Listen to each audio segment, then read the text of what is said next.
Coming up on Tekzilla, what do perfect pouring and super overclocking have in common? Microsoft Kin, OS4, and Google's dock upgrade, Backup 101, data or drive, incremental or overwrite, we've got help for you. Kick-ass, Roger interviewed Tekzilla, and of course, a dog pile of your viewer questions. So grab that pint of balsamic strawberry from Byright right out of the freezer and get your favorite spoon, because Tekzilla starts now.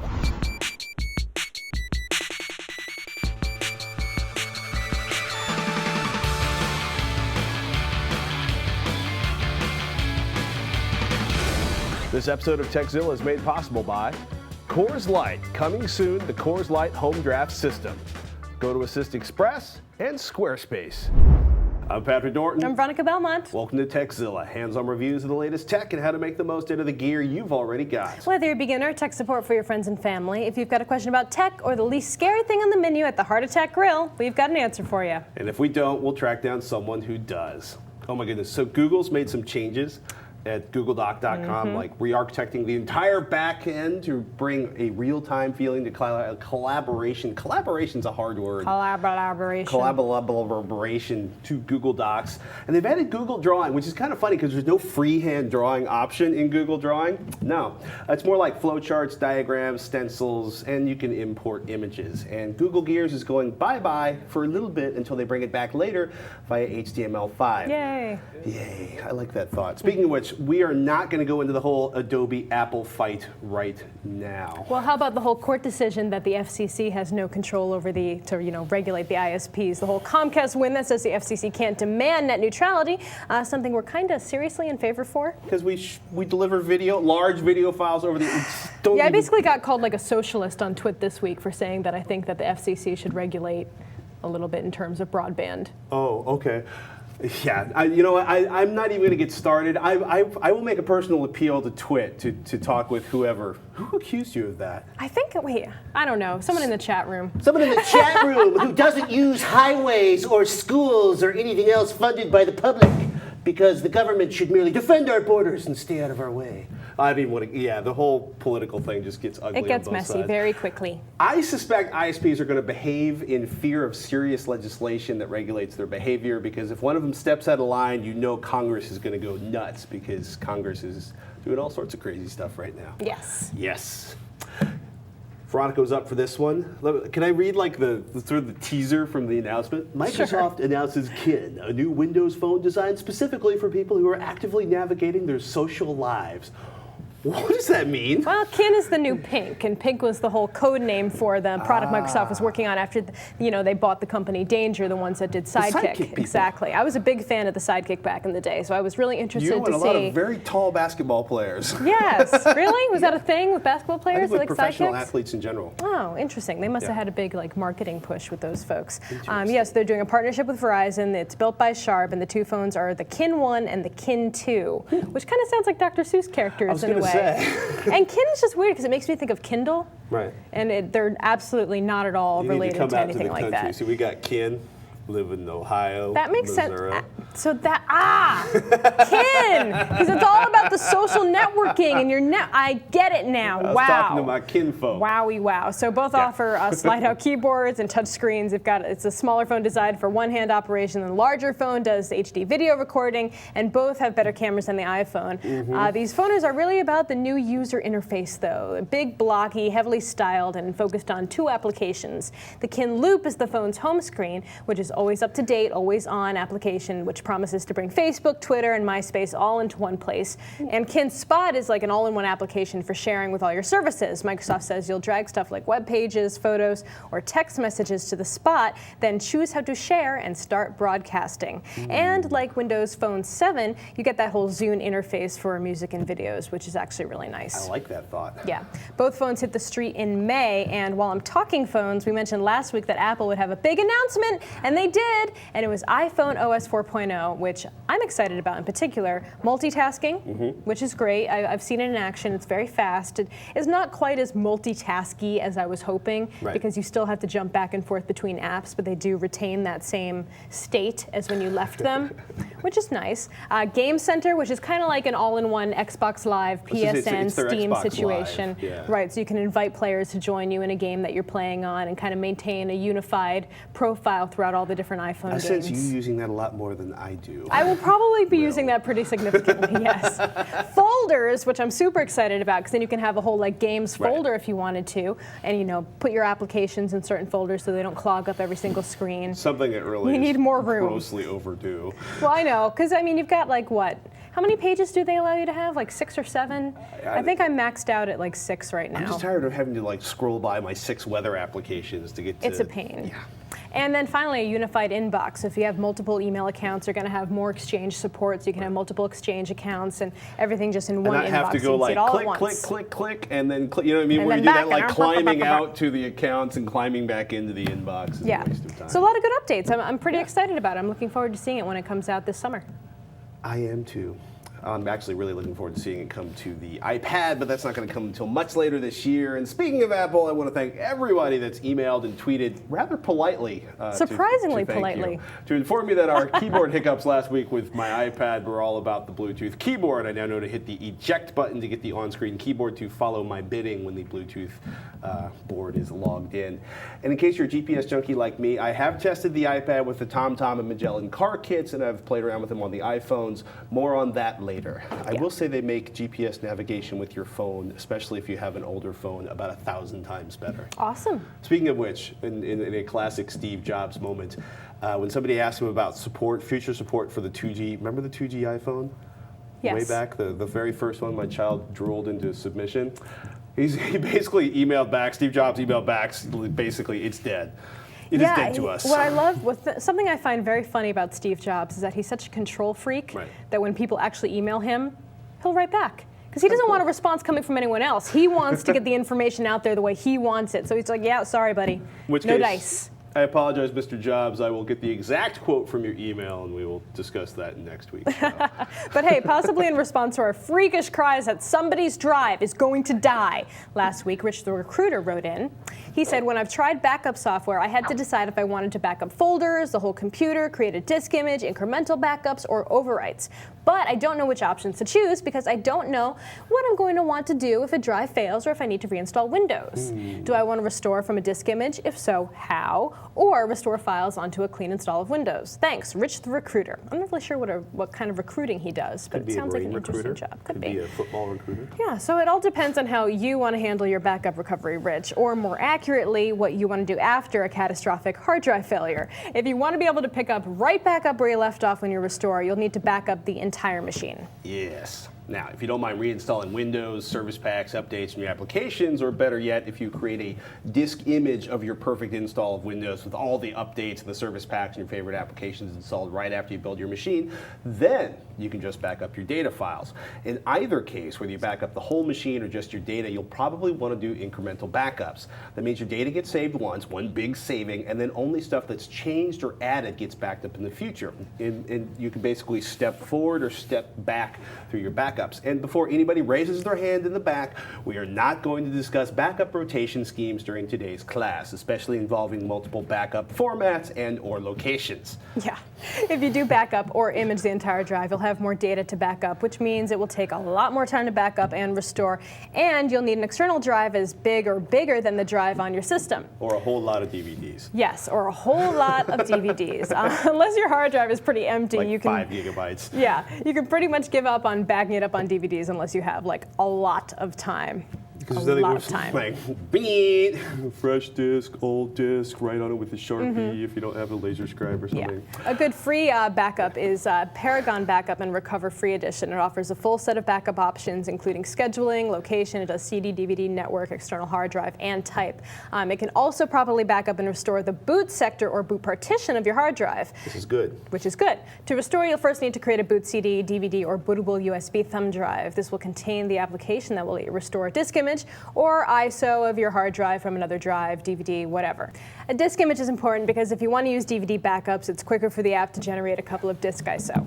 Now, if you just want to back up your data, things are pretty straightforward. You can do simple backups of the files by copying to another archival drive or network drive or thumb drive or any of the multiple sources available on the internet for backing up data. Better yet, use a small free program like SyncToy or Cobian Backup that'll incrementally copy and back up files by only saving files that have been changed. It's the whole incremental thing. It's a plus since it's only backing up files that have changed instead of recopying every file over again and overwriting all your old data. And with Cobian Backup, you can schedule regular backup times, and you actually can use compression. You can encrypt files to save space and give yourself some security in case your ex, your annoying older brother, your younger sister, the dog down the hallway gets into your stuff. In any case, whether you decide to back up your whole drive or just your data, make sure you schedule regular backups. Manually check them once in a while, and if you can, store a copy somewhere other than where the computer lives. That way, if somebody decides to clear out all your stuff, or if your house burns to the ground or is swallowed by a giant, what do they call those things, fault? Fault. We have to worry about faults, fault lines. The hole opens up and eats your house. You can recover your data as long as it's at a house that's far away from your house. Yeah. Yeah. So back up. Like, I haven't yelled at you about that a million times. Someone actually wrote in to say that right before they watched the show, they had a big hard drive failure, and they were like, ah! I was like, I'm sorry. Sorry about what that. Can we do? We tell you this like every week, and people just don't listen. I gotta say, I like to create an image, a complete image of my system as soon as I've built it, and then I can basically save that and do incremental backups on everything else. Yes. I like that thought. Which is smart. Well, when I remember to. Still to come, interviews with the cast of Kickass, and I attempt to freeze my digits with dry ice. Right now, though, it's time for this week's freebie download pick. A free program that we find useful, fun, or incredibly interesting. This week, Gawker. No, we're not talking about the gossipy blog. It's Gawker, the OS X app that lets you create stunning time-lapse videos with a connected webcam. Proving that the best tools are sometimes the simplest, Gawker's interface is utilitarian and sparse. We're talking super Spartan here. Select the camera from the list, and if you're feeling adventurous, you can run up to 4 cameras at once. If you want to schedule specific recording times or share your video over a network, just hit the More button. Once you pick the file name, video quality, and length of time between shots, you are done. There's nothing else to change. All you have to do is sit back and let Gawker capture the mystical moments of time passing by. Beer. Our sponsors, Chorus, have challenged Team Tekzilla to do something exciting with carbon dioxide, the old CO2, aka the gas that powers kegs. Just like this, including the spiffy new Coors Light Home Draft, cold draft beer, done right at home. As most of you know, I don't drink, but I'll take any excuse to play with compressed or frozen gases, whether powering tools or overclocking CPUs. We know you've seen mini kegs before, but the whole point of the home draft is to not only fit in the fridge, but give you an even pour and keep the beer fresh in the fridge for up to 30 days. That's a big step up from the mini kegs of the past. It's pretty simple. If it's not cold already, cool it in the fridge for 24 hours. Coors says that keeps the foam down. Remove the safety tab, twist open the CO2 cartridge, and flip the red lock tab. Now pour. So, sober boy, you're cooling a CPU with CO2? Yes! Roughly at negative 109.3 degrees Fahrenheit, we're talking about frozen carbon dioxide. That's dry ice. If you're in the Walmart, applied to a CPU for overclocking, because apparently I need a new way to damage my CPUs while freezing fingers and cooling drinks, or perhaps setting a new personal overclocking record. Let us cut to our secret lab. To the lab. Hey everybody, we're back here in the workshop. Remember from the system days, we're going to play around with a little CO2. Why? Well, because it's there and because it's fun. A lot of people don't realize dry ice, basically CO2 in solid format. And notice 2 safety tips. 1, I'm wearing the goggles, and 2, I'm wearing gloves. This is about 109 degrees Fahrenheit, maybe a little colder. It starts to vaporize at negative 56 degrees Fahrenheit, which essentially means whenever you see smoke or you're getting your Mr. Wizard on in science class, what that actually is CO2 boiling off. It's about negative 56 degrees. You can see it boiling right there in the bottom of the tube. There it is. There's a little piece of dry ice down there. Now, I'm wearing insulated gloves right here, and it is actually, in the last 30 seconds, gotten extremely difficult to hold. Now, that's rule number 1. Do not grab dry ice with your bare hands. It's a fast way to get frostbite. It's a fast way to damage yourself. Number 2, do not lick the dry ice. Number 3, this is an open container. Now, if I put where'd that cap go? Hold on one second. You may notice I'm wearing my glasses and my safety helmet right now, because essentially what you do, if you seal CO2 in a, well, if you seal it in a container, it doesn't matter what the container is. The worst case scenario would be steel, plastic's not much better. You're essentially creating a bomb that is bad. I will not put the cap on this because I will be grossly violating California state law and subjecting myself to abuse, but I will give you a little demo. We got a nice safe piece of Tupperware here, and watch as the gas expands until it basically burps. This is relatively benign. If you did this with a sealed container, like a screw top container, the plastic sides would probably blow out. If you did it with steel and a lot of dry ice, you could do some really serious damage. So don't build dry ice bombs. What we are gonna have some fun with real quick though is overclocking. Nice thing about CO2, because it goes directly from a solid state to a gaseous state, there's no liquid state, it's not gonna damage your computer, your electronics. Right now though, we're gonna take my poor, abused, water-clogged Core i7 right there. We're gonna rip the water cooler right there. It's gonna come off, and we're gonna throw in basically my beloved Zalman air cooler. I'm gonna drop some dry ice on that and see how low we can drop the temperature of the CPU, and turn it up and see what happens. This is either gonna work really, really well, or I'm gonna be buying another motherboard this afternoon. So we got 170 megahertz, and even at idle, you're looking at ridiculous temperatures, 80 to 91 degrees Celsius, 100 degrees, and you are basically going into throttling to save the processor. Watch the core speed right here. I'm gonna fire up Prime 95, which is a torture test to heat up the processor.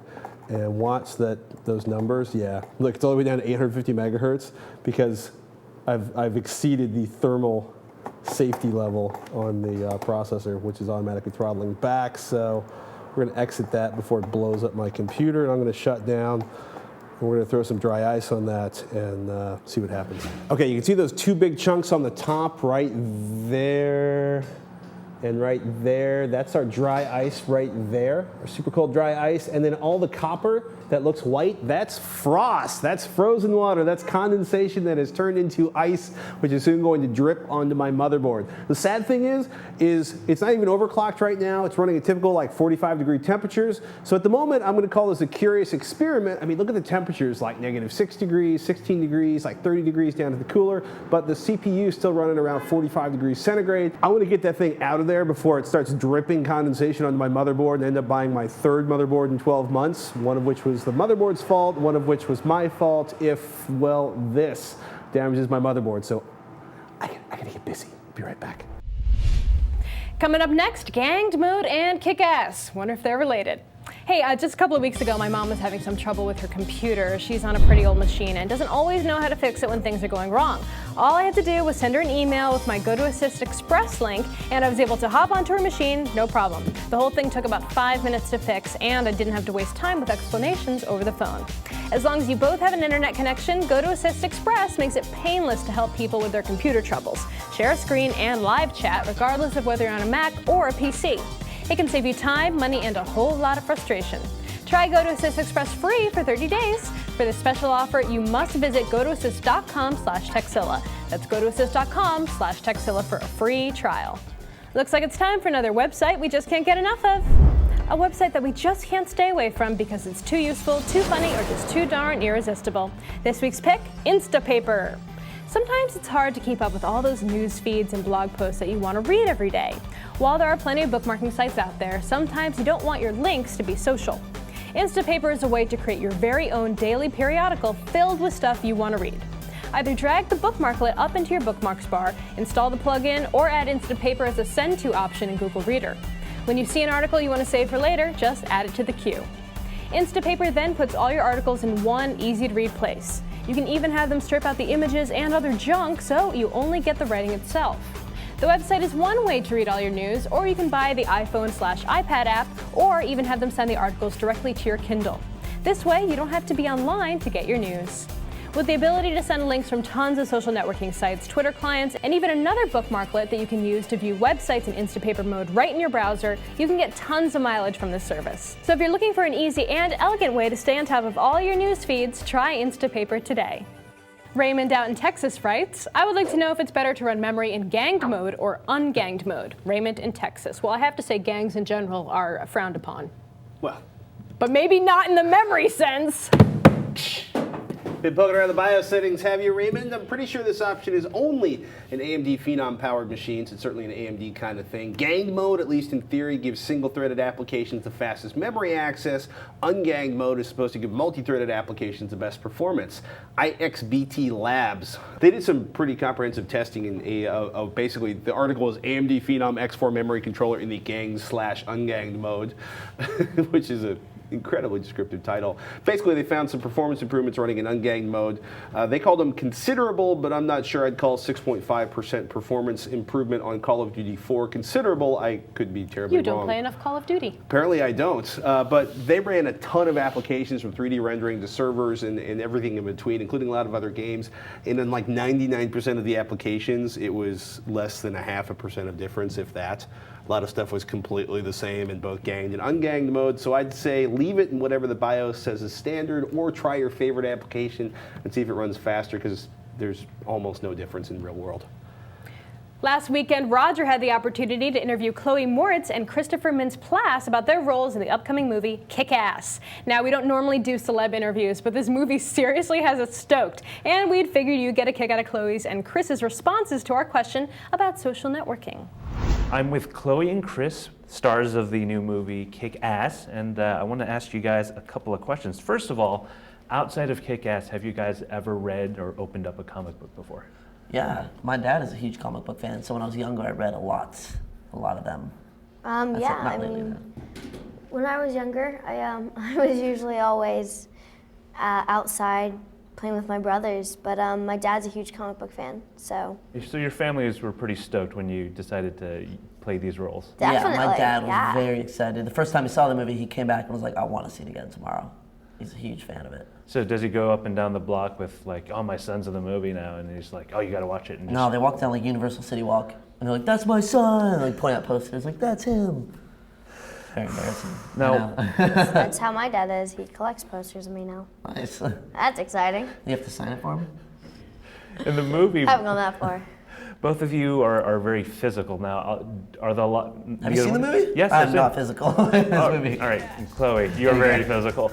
Did you do any of the stunts, or did you do a majority of the stunts yourself? Yeah, I did all of them, except for the running up the wall and stuff like that. That was me. That was him. I threw on the How was that learning those particular skills to actually do that? Was it like fun? Was it kind of like going to the gym? Well, you know, I'm a ballerina and I'm a gymnast, so I'm very athletic. You know, I have 4 older brothers, so I'm always outside doing something. So, yeah, it was a lot of fun, but you know, it came almost like secondhand nature to me. It was a lot of cool stuff I got to learn, though. Yep. Now, the movie used a lot of social networking sites like Facebook, MySpace to kind of promote the movie. Were you guys like anywhere on there just kind of seeing what people were saying about the movie, or just tracking it out? I'm not allowed. You're I'm not allowed to look like at right it now? like that. Yes. I've been reading a couple reviews online, and people are loving it. You're too young, so your parents won't allow you to have a MySpace or a Twitter account or Facebook. I have a Twitter account. You have a Twitter account. Chloe G. Moretz. Yep. I'm a follower. Are you a big Twitter? I just like replying to my fans and stuff because I like talking to them. But I usually don't write a lot about me. I love her on Twitter because like she's really mature in person, and I love hanging out with her. And then once you see her type, it's like, okay, she's 13. LOL, thanks PPL, which is people, slang for people. PPL. THX, thanks for FR, all the wishes with Z's at the end. It's very I've never fascinating. said that. You just made that ending part up. I never say fur. I say for. All right. But if you follow Dude, he's messing up my slang. Now, do you follow anyone on Twitter? Like people like, oh, I got to follow this person because they're so interesting, or everyone else? Lady Gaga. I follow her religiously. What about you, Chris? Who do I follow? I follow Edgar Wright, who's a good friend. He's directed like Hot Fuzz and Shaun of the Dead. The Human Giant guys, Aziz, Rob Hubel and Paul Scheer, Rainn Wilson, a couple other people. You guys have like a running contest to see who has the most followers? Oh, I'm owning. I got like almost 13,000. She only has like 1,000 something because of me. So I said, hey everybody, follow Chloe G. Moretz. So she'd have nothing without me. Oh, that's mean. Don't talk to me anymore. Get out of the chair. All right, I'm out. Now, having Come back. Come back. Please. I love Don't you. slap me anymore. So do you guys Good are you boy. guys normally like this when you're together? Yeah. I guess. It's a good sign of a working relationship. Yeah. Good boy. She likes to pick on me. Good boy. Now that Look you- at little come over. it's very unemo. She's 13. She's 13. She's 13. Hey, I don't want to look like Danzig. He's a very No, shy no, guy. I'm picking it. No. Okay, fine. Now, having done this movie, would you guys be totally open to doing another comic book adaptation? I don't know. She's questioning it right now. I don't know if I can do another movie with her. Well, maybe not with her, but just in general. Okay, yeah, I'll do another movie if she's not casting it. Sorry. Good girl. I'm up for doing a Kickass too. If there ever would be one, I would. I'm not anymore. I am. All right. Oh, and, he's cussed. And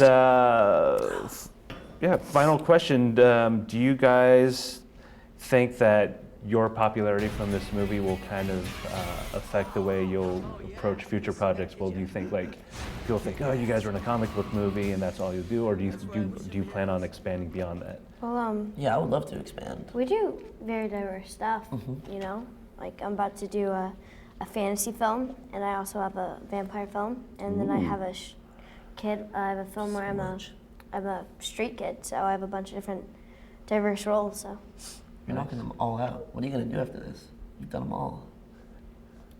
Romantic comedy? Diary of a Wimpy Kid too. We're hoping. We're praying that Diary of a Wimpy Kid does really well, so she can make a sequel. Awesome. Thank you guys so much. That was awesome. All right, and don't forget to catch Kickass when it releases April 16th. Yes, please. Big thanks to Chloe and Chris for sitting down with us, and double thanks to Amber and Shannon for setting it all up. You can catch Kickass when it releases April 16th, this Friday. Just remember, it's not a kid's film. Lots of CG blood and gore, and also swearing. To see more Kickass interviewing, check out HD Nation episode 40. You can find that at revision3.com/HDNation/Kickass for Roger's interview with the co-creator/artist, John Romita Jr. Coming up next, we got some viewer questions for you, but right now, let's take a moment to thank our sponsor, Squarespace. It's a publishing service, they're a web host. It's all in one for a flat monthly fee. It's pretty much for anybody looking to build a blog, a portfolio, any kind of website that wants to do it pain-free. No complex websites, no weird coding experiences required. If you cannot code your way out of a bag like me, Squarespace is perfect for you. You get the same functionality you'll get from some of the most highly trafficked pages on the web without a lot of pain in developing it. Now, you got an existing website? Squarespace has a site importer tool that makes things easy to move over. The new tool supports WordPress, Blogger, TypePad, movable type. It migrates posts, comments, tags, authors, and media. And it actually keeps your SEO efforts, your search engine optimization, preserved. Your page ranks will update seamlessly, and the move will have no impact on the SEO status that you've probably spent a long time building. You want a discount? Of course you do. Here's the deal. You get like a 2-week free trial, then you sign up, you fire up the credit card. When you do, use the code Tekzilla. When you check out, you're gonna get 10% off the lifetime of your order. That's a lot of money if you're gonna keep a website up for a while. Check it out now, people, squarespace.com. We're going to touch on a few more podcasting questions, like this one from Bill. Tekzilla, thank you for your segment on tips for making podcasts. I've been watching and listening to podcasts for years, and I've been kicking around the idea of starting my own someday, and you answered several questions I had, such as using FeedBurner to create the RSS feeds and using archive.org as a way to get free bandwidth. But one detail you left out was music. Do you have any good places, go-to places for finding good podcast-safe music to use for the intro and outgoing music to start and end a podcast? Thanks, love the show, Bill near Athens, Georgia. Yeah, hey, actually, you definitely have some options. First of all, yes. Oh, I just want to point out, this is like royalty-free, rights-free music, and it's for anything you need music in the background that you're going to post publicly. Yes, not just podcasts. Not just podcast, yeah. So instead of like stealing a Metallica song to put on your snowboarding video and eventually getting smacked down for it, listen to Veronica. Yeah. First of all, you can use any music that's licensed with the Creative Commons license, specifically one, not just any one, specifically one that allows for use under attribution. If you're a non-commercial podcast, meaning you don't run any ads, you can use an attribution non-commercial piece of work. There are a lot of websites out there that will point you to royalty-free and podcast-safe music, like Mevio's Music Alley and Magnatune. You may have to pay a small blanket fee, but you'll be able to use the tunes without fear of legal retribution. This is good. which is very good. Yeah, I've talked to some of the people from Magnitude before, and their music has been used in films and commercials and all sorts of productions. Yeah, the basic idea is you don't want to use somebody else's copyrighted performance on their copyrighted music and find your ass getting sued. Yeah, attribution is the big thing, because sometimes people confuse Creative Commons as meaning they can just take it and run with it. Not all and Creative use it Commons anywhere. licenses are the same. Yeah, definitely check the website and see what the allowances are, what the proper attribution is, and make sure the artists get the recognition that they deserve. Please. So we asked to see your podcasting setups a few weeks ago as well, and we've got another one to share with you today, so keep them coming. Joel writes in, hey there, Tekzilla, just saw your podcast episode with Tom, a bit late, I know. Nevertheless, I found your information very helpful, especially the levelator and PodTrack. Cool. And as requested, I've attached the latest picture of my podcasting studio for my fake radio station podcast named WKBB Lanico. We already have a few sections running, hence the banners on the wall. Our equipment is composed of a Behringer Firewire podcasting kit, which came with a Behringer C1 cardioid microphone and a Zynex 802 mixer, plus an extra Behringer C1 microphone and a Radio Shack Super Cardioid dynamic microphone. To top it off, we transmit live via Stickam.com, just like Leo Laporte, and share our The Beat section recordings via iTunes and Miro. It's a lot of work, but tons of fun, especially when we have our friends over. In any case, check out our website if you have the time at www.wkbblanico.com. Thanks for the great show and tips. Have you checked out Bytejacker yet? Hosted by Anthony Carboni, Bytejacker covers the best in the world of independent downloadable video games. With in-depth reviews and analysis, every week Bytejacker tells you what you should get from the Xbox Live Marketplace, WiiWare, iPhone, and tons more. Check it out, people, every Thursday at revision3.com/Bytejacker. And for all of you watching, we live on your questions, so email us, tekzilla@revision3.com. Tech help, product reviews, how-tos, you ask us, we'll do it. But we need those emails, so don't be shy. Send them in to tekzilla@revision3.com. Or even better, send us in a video question. Think of all the fun you can have and the admiration of all your friends and family when they see your mug on our show. Just keep it to 15 seconds, upload that baby to YouTube, and send us a link in an email with video question in the subject line. And as always, you can visit our forums at revision3.com/forum. Share your thoughts, ideas, or comments with other fans of the show. And I'm in there sometimes too. And Serafina, not you so much. I just was treated poorly and just never went Oh, don't be mean to him. He's just a big teddy bear. back. I'm so sensitive. Thank you guys so much for watching. I'm Patrick Norton. I'm Veronica Belmont. Till next time, you've been watching Tekzilla.